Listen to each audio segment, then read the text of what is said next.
আমার ড্রাগন গাছগুলোতে অনেকগুলো ড্রাগন ফল একসাথে পেকেছে। চলো এবার ফলগুলো তুলে নিই, আর একসাথে কতগুলো ফল তুলছি সেটাই তোমাদেরকে আমি দেখাবো।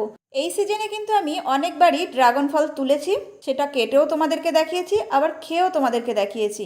যাই হোক, এবার আর তোমাদেরকে কেটেও দেখাবো না, খেয়েও দেখাবো না, শুধু তোমাদেরকে দেখাবো কতগুলো ড্রাগন ফল আমি একসাথে তুললাম।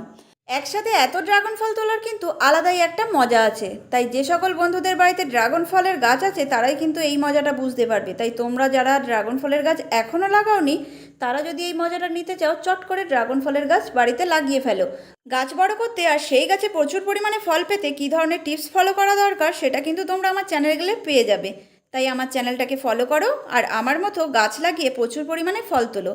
এখন তোমরা আমাকে দেখছো ট্রে ভর্তি করে ফল তুলছি। সামনের বছর আমার লাগানো সবগুলো গাছে কিন্তু ফল চলে আসবে, তখন আমি ট্রে ভর্তি করে নয়, ঝুড়ি ভর্তি করে ফল তুলবো।